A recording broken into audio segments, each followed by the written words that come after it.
kita bertemu. Indah. TP, salam kenal. Salam kenal. Tahun lalu ketika aku join, dirimu sepertinya sedang break ya? Ya, dipecat ya kayaknya tuh. Bukan aku yang ngomong. Gimana kabarnya? Gaul. Wow, gaul sekali Anda. Gaul sekali, luar biasa. Kenapa setelah kembali lagi di Marapton, khususnya di season ini sangat intens ada di Marapton, bagaimana perasaannya? Khususnya di season ini ya. By the way, mungkin nggak ngikutin. Aku di season 2 balik lagi kan, yes, sampai ending habis gitu. Di season ini balik lagi perasaannya ya. Aku masih merasa tidak percaya aku ada di tengah ini semua. Wow. Aku masih merasa bahwa aku tidak memiliki kapasitas yang pantas untuk berada di orang-orang hebat. Bahkan aku bisa bilang Marapton ini kan nomor 1 sedunia by data, dan bisa menjadi hal yang fenomenal di Indonesia. Dari aku pribadi, aku ngerasa aku masih belum pantas ada di sini. Kenapa? Kak Indah tahu sendiri mereka siapa gitu. Yeah. Dari berdelapan selain aku, semuanya memiliki kelebihan yang jauh di atasku. Semua memiliki hal-hal yang tidak pernah bisa aku kejar dengan cara apapun aku belajar. Sedangkan aku ngerasa, ya aku bukan siapa-siapa. Aku ngerasa aku nggak bisa ngebantu apa-apa buat mereka.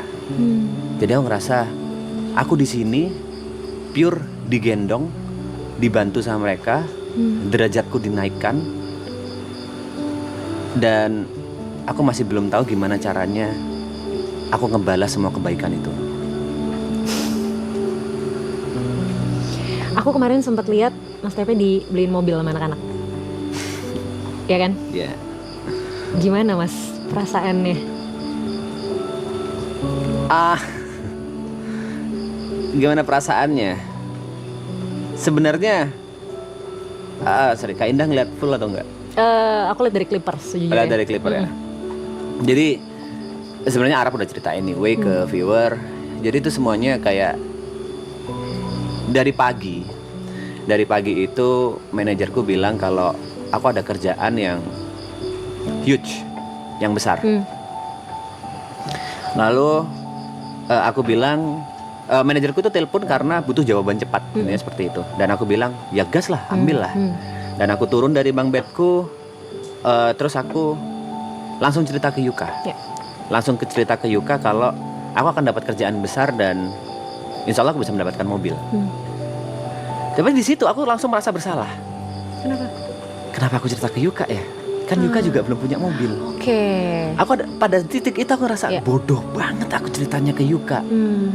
Tapi karena aku terlalu excited dan aku masih ingat kata-kata Yuk, aku nggak tahu aku harus cerita happy ini ke siapa lagi. Mau dengerin nggak? Boleh. Dan memang kamera sedang tidak mengarah ke kita. Kamera sedang mengarah ke dapur, audio juga di dapur. Aku menceritakan hal itu, dan setelah aku cerita itu aku merasa bersalah. Singkat cerita, sampai malam itu ada games yang sebenarnya udah di spoiler sama Jod, yang waktu itu kupikir bercandaan bahwa kita akan ada di perlombaan yang akan mendapatkan mobil. Sampai di titik itu ternyata beneran lombanya ada. Yang aku tahu mobilnya cuma 1. Sampai aku bertarung sama Yuka. Game pertama dimenangkan oleh Yuka, game kedua dimenangkan oleh aku, dan game ketiga split or steal. Dimana dengan peraturan kalau dua-duanya memperlihatkan kartu split, maka hadiahnya dibagi. Kalau dua-duanya memperlihatkan kartu steal, maka hadiahnya hangus. Tapi kalau salah satu split dan salah satu steal, berarti yang membuka steal dia yang mendapatkan mobilnya. Di situ aku bilang ke Yuka, sebelum kita menunjukkan kartu masing-masing, aku bilang ke Yuka, Yuk, semesta udah ngatur. Ada alasannya kenapa tadi pagi aku ditelepon sama manajerku, ada alasannya kenapa aku ceritanya ke kamu. Ya udah, ini mobil buat kamu aja.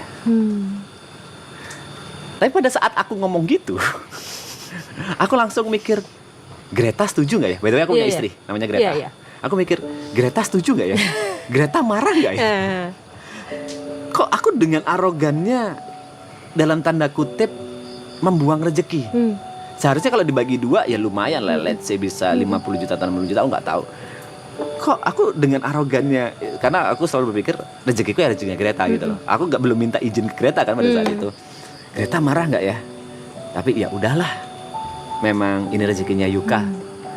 Makanya begitu diumumkan bahwa mobilnya ada 2, aku nggak bisa menahan tangisku karena aku nggak suka momen ini, nggak suka gini. Papa tuh selalu bilang, hitung-hitungan matematika dalam Islam itu nggak sama kayak hitung-hitungan matematika dalam kehidupan nyata. Setuju. Kalau dalam matematika 1 dikurangi 1 sama dengan 0. Tapi kalau dalam kehidupan nyata 1 kurangi 1 itu bisa menjadi bermakna. Yes. Entah itu buat kamu atau buat orang lain. Kayak quotes itu langsung muncul di otakku. Saat itu. Langsung muncul kayak, aku dapat mobil juga.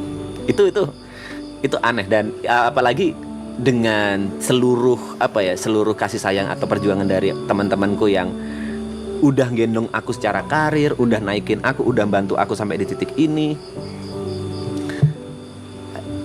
Yang kalian kasih kebanyakan loh.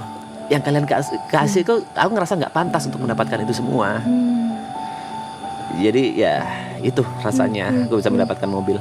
Oke. Kenapa kamu ngerasa nggak pantas, Mas?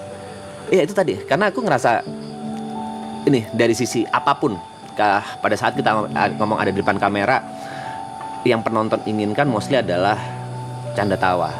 Aku bukan tipe orang yang bisa melawak. Let's say aku orang yang paling bodoh lah di sini. Secara IQ mungkin aku yang paling rendah. Semuanya, Aloy, Jod, Yuka, Gary, Nico, Arab, semuanya begitu ada Ibot, begitu ada bercandaan, mereka bisa langsung bermain. Aku kayak bingung, aku harus ngapain? Ada satu kesempatan, aku diberi kesempatan. Aku ngefans banget sama Vindes. Waktu itu kita collab sama Vindes. Terus aku diberikan sebuah panggung. Aku bingung mau ngapain. Aku bilang, aku gak bisa. Aku bukan pelawak. Aku bilang kayak gitu. Aku ngerasa aku nggak pantas. Aku nggak sepintar mereka. Aku nggak selucu mereka. Aku nggak sehebat mereka. Ya kayaknya ini bukan tempatku deh. Maksudnya bukan tempatku dalam artian aku amat sangat beruntung ada di sini, digendong sama mereka. Dan aku yang paling rendah aja gitu. Dan itu terbukti juga by numbers, by the way. Selepas season 2, angkaku yang paling kecil di antara semua by follower, by apapun. Tapi ya aku memahami hal itu karena memang sebagai seorang entertainer mungkin aku yang harus banyak belajar.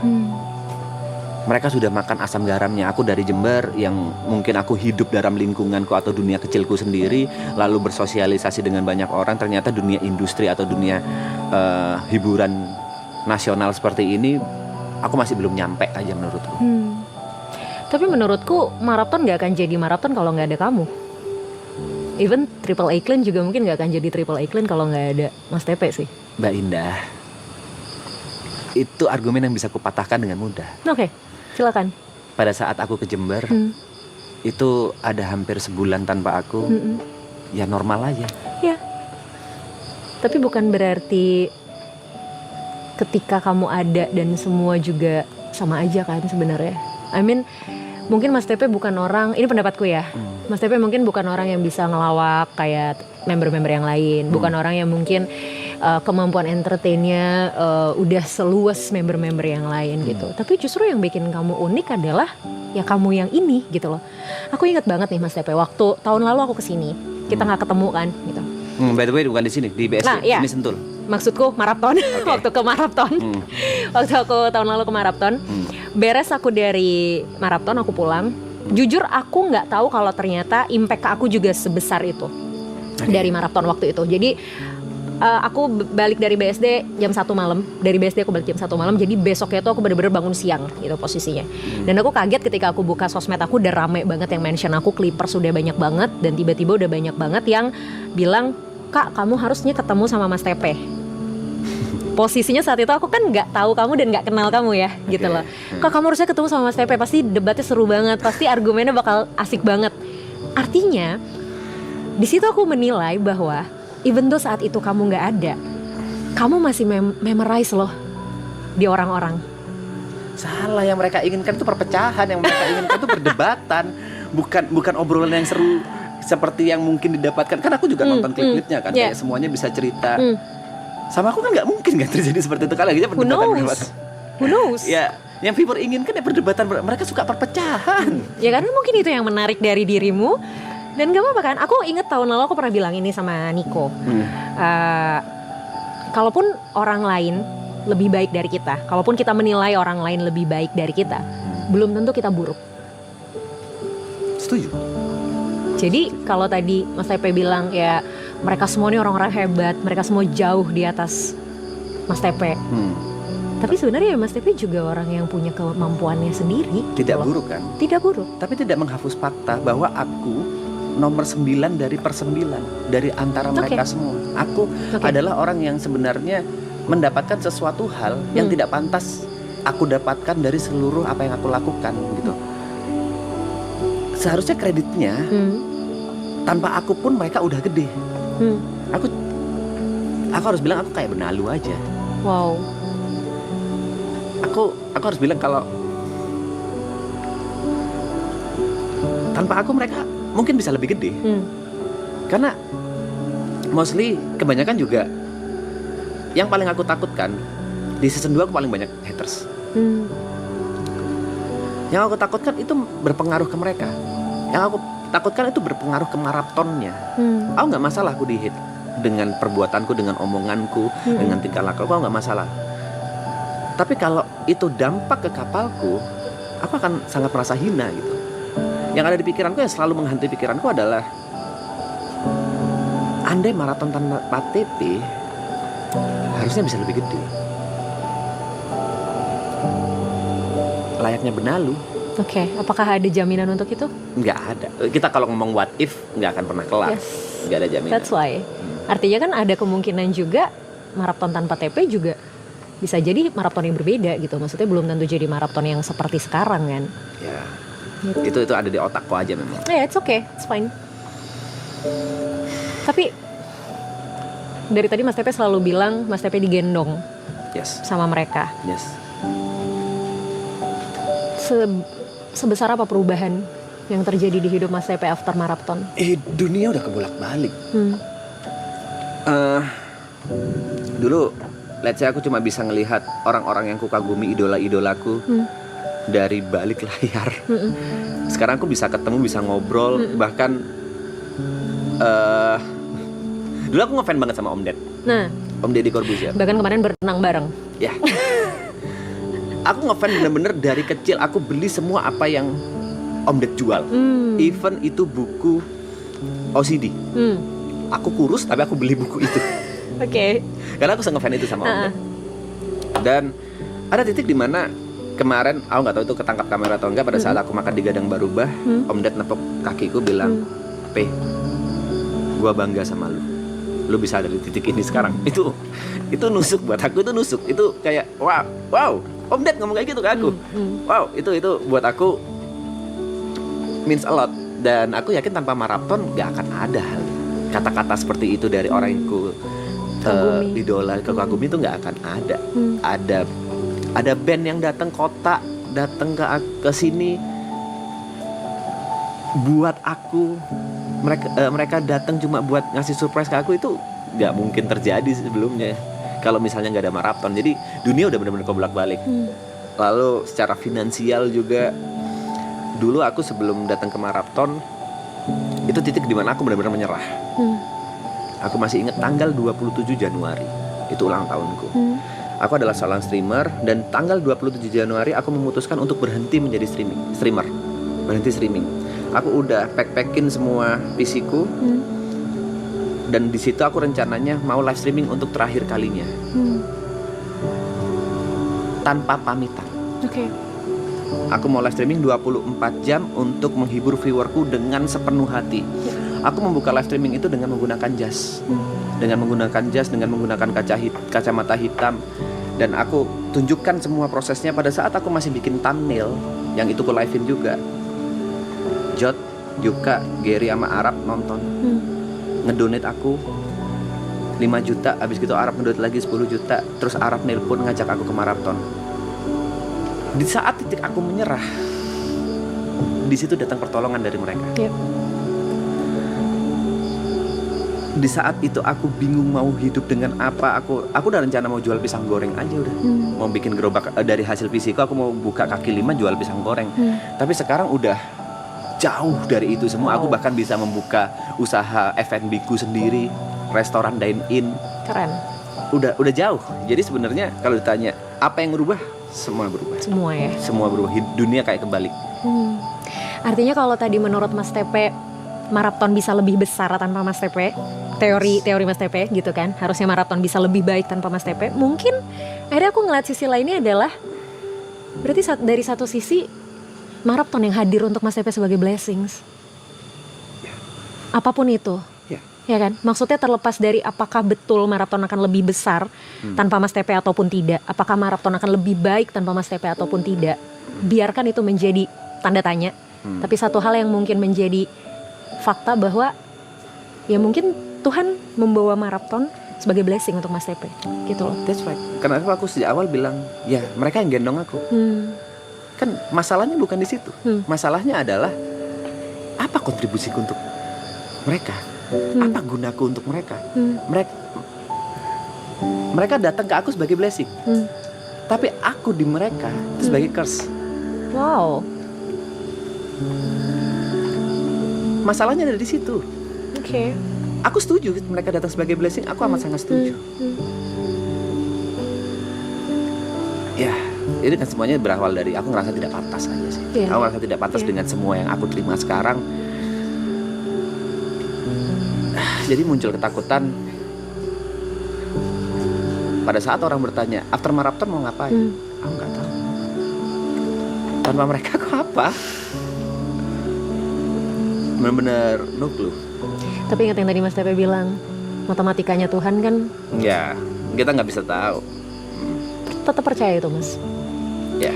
Honestly, ada last words yang aku mau bilang sama Mas Tepe. Aku nggak ngikutin dunia streaming, sejujurnya. Sebelum Marapton aku cuman kenal sama Nico dan cuman tahu Arab karena Nico aku pernah satu event bareng dia. Jadi aku nggak tahu Mas Tepe, aku nggak tahu Jot, aku nggak tahu Yuka. Tapi suamiku gamers. Jadi aku kemarin bilang sama dia, aku belum pernah ketemu Mas Tepe nih, aku bilang gitu. Besok aku ketemu Mas Tepe. Terus dia ngomong gini, dan ini nggak cuman sekali dia omongin, sejujurnya. Ini mungkin sekalian salam dari suamiku juga. Wah, TP46 tuh terkenal banget yang dari dulu. Dia editor, karena suamiku juga editor. Dia editor, dia bagus, dia oke. Artinya Mas Tepe, jangan pernah ngerasa kecil. Mungkin ketika kita ngerasa kita kecil, kehidupan kita yang sekarang dipandang besar sama orang lain. Dan itu pelan-pelan Mas. Kalaupun sekarang Mas Tepe nomor 9 dari semuanya, gak apa-apa, it's just a number. 9 ini tetap sesuatu pencapaian yang udah Mas Tepe raih. Kalau Mas Tepe bilang Mas Tepe adalah curse buat mereka, aku yakin bagi mereka Mas Tepe sama sekali bukan curse. Ada alasan kenapa mereka bawa Mas Tepe ke sini. Ada alasan kenapa mereka tetap pengen Mas Tepe ada di sini. Oke. It's really nice to talk with you Mas. Terima kasih. Semoga ntar kita bisa ngobrol lagi ya. Ya. Thank you, good luck. Terima kasih. Keep doing what you wanna do. Tetap lakuin hal baik, tetap jadi Mas Tepe yang baik. Amin. Sehat selalu. Buat Mas Tepe, buat keluarga, buat semua karir dan planning-planning Mas Tepe. Thank you ya Mas. Terima kasih banyak ya. Terima kasih. Good luck. Thank you. Thank you.